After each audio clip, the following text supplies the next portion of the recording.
ටිරෝන් මලින්ද මිහිඳුකුල. ඔන්න අපි හාපුරා කියලා ශිල්පියෙක් හඳුන්වා දුන්නා. ඒ වෙන කිසිවකටත් නෙවෙයි.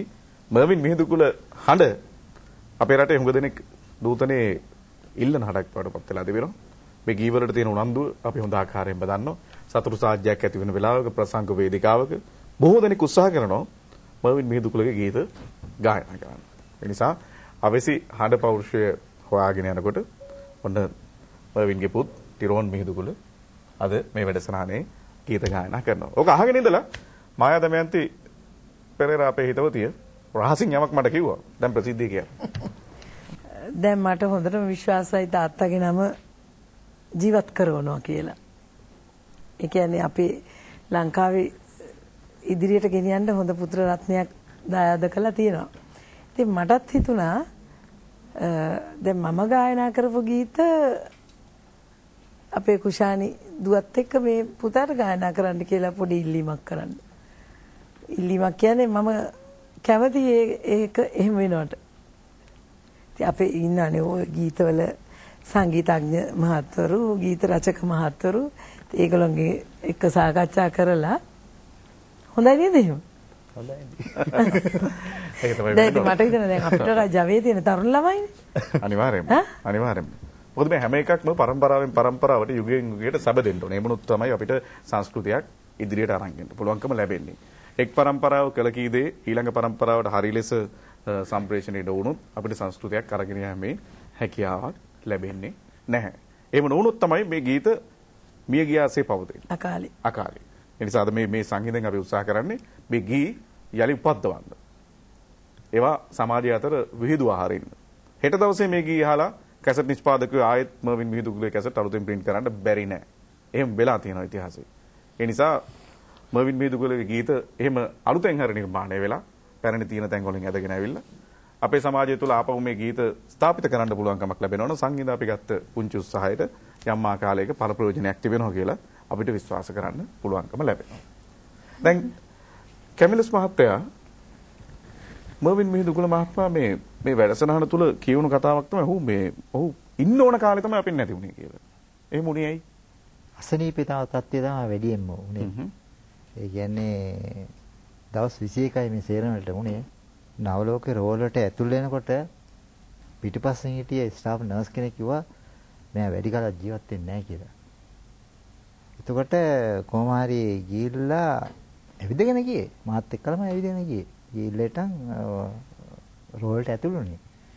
ඊට පස්සේ හිටේ ගානම එක සැරේම උණ ගත්තා. ඒකෙන් පස්සේ සීනතු ගියා. ඊට පස්සේ දැරිසත්කාරයකට ගිය දැම්මයින් පස්සේ එයා එහෙමම හිටියා. දවස් 2යි මම හිතන්නේ කතා කරේ. මාත් එක්කලා කතා කරේ. මම පුතත් එක්කලා කතා කරා. මායි දෙන්න ළඟ හිටියේ. කොහොම හරි ඇහැට කඳුළු වෙනවා මේ කතාව යනකොට අපේ ආගමේ හැටියට හරියටම ජේසුස් වහන්සේ මැරිච්ච දවසේ, උත්තිච්ච දවසේ තමා මෙයාගේ ජීවිතේ අන්තිම උස්ම ටික ගියේ. මම ගෙදරට දුරකථනයෙන් කතා කරනකොට පල්ලියේ කට්ටිය ඒ වෙලාවේ. ඉතින් හරි අමාරුවෙන් ඒක අපි දෙන්නම දරන්න හිටියේ. කරන්න දෙයක්වත් නැහැ. ඉතින් කිසිම දෙයක් නැහැ. උගාක් උත්සාහ කරා.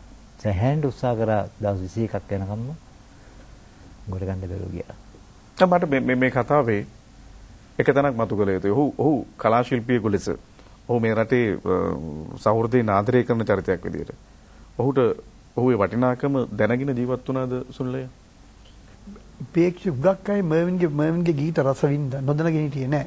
මර්වින් දන්නේ නමුත් මර්වින්ට ඒ තරම් රස විඳින ජනතාවක් ඉන්නවා කියලාත් මම හිතන විදිහට මර්වින් කියන කතා කරන විදිහට ඒකට එක්තරා හේතුවක් තමයි අතට මම හිතන විදිහට මර්වින්ගේ ගායන ශෛලය කියන්නේ ඇත්තෙන්ම උච්චස්වර කොච්චර උච්චස්වර ගායනය කළත් බොහොම පහසුවෙන් ඒ උච්චස්වර ලස්සනට බොහොම ලෑනිත ගායන කරන මන්ත්‍රස්වරත් ඒ වගේමයි මන්ත්‍රස්වර ඒත් ගායනා කරන මා පුදුම හැකියාවක් තියෙන ඇත්තේ මට හිතන මං හැදුවේ ගීතේ මට උඩ ගියා මදි කියලා මම දන්නන මර්වින්ටයි කියන මම තව ටිකක් ඕක තමත් කරනවා. මොකද මම දන්නවා අනිවාර්යයෙන්ම කියනවා. ඒ තරම් ඒ දක්ෂතාවයක් තියෙන පුද්ගලෙක් හැම ස්වරයක්ම හොඳයි. මධ්‍ය ස්වරයි, මන්ත්‍ර ස්වරයි, මේ උච්ච ස්වරයි කියලා නෑ. හැම දෙයක්ම බොහොම පැහැදිලි. අන්තික හරි ක්ලියර් නේද? මේ හඬ හරිම පැහැදිලි. ඒකයි. ඉතින් ඇත්තෙන්ම ඔයව වගේම මිනිස්සු උගාක් ආදරය කරනවා. නමුත් ඒක මර්වින් දන්නෙත් නෑ. මර්වින්ට මේ තරම් ප්‍රේක්ෂකයෝ ටිකක් ආදරය ගීත වලට ලැබී කියලා. ඔය සමහරවිට මර්වින් දැකලත් නැත්නම් සමහර ඒ කට්ටිය බං හිතන විදිහට ඒ තරම් මර්වින්ට ඉතර යන්න ලැබුණේ නැහැ. පසු කාලීනව තමයි මර්වින් ටිකක් වේදිකාවට මම මිනිස්සු අතරට ගියේ. මම හිතන්නේ මර්වින් ප්‍රසිද්ධ වුණා. මුල ප්‍රසිද්ධ ඒ කියන්නේ අර මේ ක්ලරන්ස්ගේ ගීත කියන කාලේ ඉතාමත් ජනප්‍රියයි. පුද්ගලයා. ඒ වගේ මේ වගේ මාධ්‍ය තියුන්නේ මම හිතන්නේ එන්න තරම් තියුනේ නැහැ. දැන් ජයන්තරෝණ මහත්මයා දැන් ගුවන්විදුලියේ මේ ගීත ප්‍රචාරය කරනකොට ඒ උපත පැල්පත්වල වැඩසටහන වලට මර්වින්ගේ ගී එකතු කරගන්නකොට රසිකයෝ මොන වගේ කතාවද කියලා තිබුණේ? රසිකයන් ඉතින් අපි දන්නේ තැපැල්පත් තරහා පමණයි. කෙසමුත් විශේෂත්වයක් තියෙනවා. ඔය ගායකයන් කීප දෙනෙක් කරන විට බොහෝ දෙනා අපෙන් ඇවිල්ලා කියන මේ ගීතය ප්‍රචාරය කළා. රික්වෙස්ට් වලට ඉල්ලීම් වලට කිසිම දවසක අපිට කොයිතරම් සමීපව හිටියත් මර්වින්ව ඉල්ලීම කරලා නැහැ අපි. යාළුකම එකක්, ඔහුගේ හැකියාව එකක්, අපේ වෘත්තිය තත්ත්වයක්. මර්වින් කිසිම දවසක ඒක ආඩම්බරෙන් ශ්‍රීපත් කරන්න ඕනේ.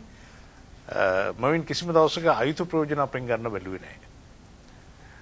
කිසියම් ආකාරයක අල්ලස් දෙන ක්‍රම තියෙනවනේ මාධ්‍ය තුල. මුදල් අදල් පොණක් නෙවෙයි.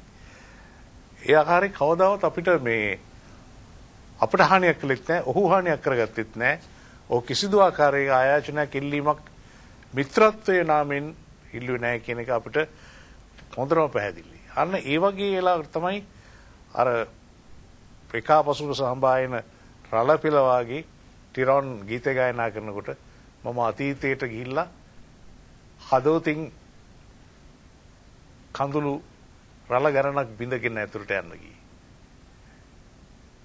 මොකද බොහෝ දෙනා ජනප්‍රියත්වයට ලේසි මම්පාරවල් හොයනකොට මර්වින් කවදාවත් ඒ මාර්ගයට වැටුනේ නැහැ කියන එක අපේ වයසේ අපිත් එක්ක ජීවත් වුණු ඒ කාලේ තරුණ ශිල්පියෙක් හැටියට අපිට බය නැතුව හදවතින්ම කියන්න පුළුවන්.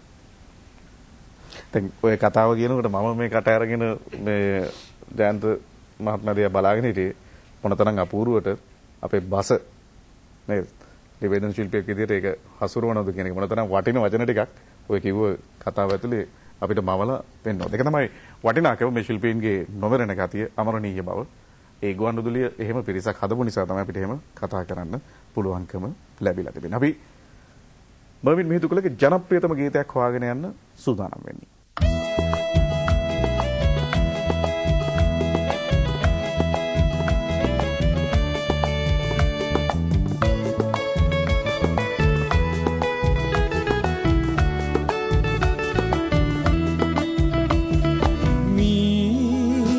පුරවා සුර ලඳුනේ රස බැලුවා හිතන තුලේ ගිනි දැල් නම් නිවි ගියේ නෑ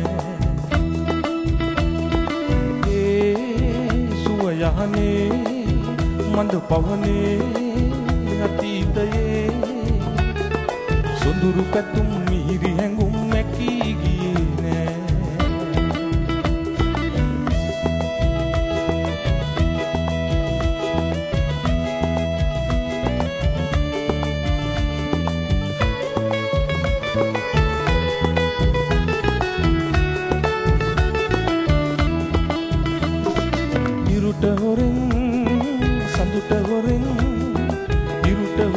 සඳුට හොරෙන් තනි වී දෙන්නා ලොව පිබිදී ඇති විටදී සැඟවී උන්නා මුව කොනකින් සිනා වෙලා කොළු වී උන්නා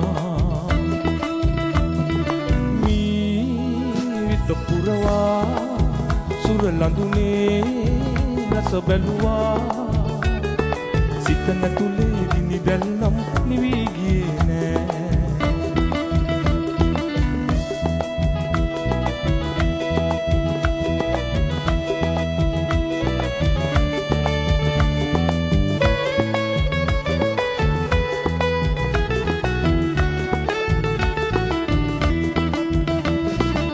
සිතට හොරෙන් නෙතට හොරෙන් සිතට හොරෙන් නෙතට හොරෙන් කතා කළේ නෑ ඔබට හොරා තව කෙනෙකුට සිනාතුනේ නෑ අතීතයේ වීවි හැඟුම් මැකී ගියේ නෑ මීවිත පුරවා සුර ලඳුනේ රස බැලුවා සිතන තුලේ ගිනි දැල් නම් නිවි ගියේ නෑ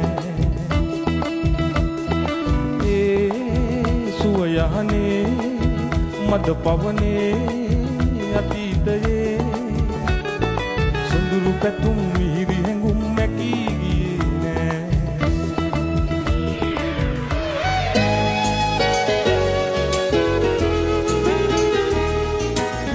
මේ ගී අහගෙන ඉන්නකොට රූපවාහිනී රචනය ලක්ෂ්මන් පුෂ්පකුමාර නිෂ්පාදනය ආචාර්ය ජගත් විජේනායක අධ්‍යක්ෂණය ජෝසප් ජෙරොම් පෙරේරා කලංක ආදරය වෙනුවෙන්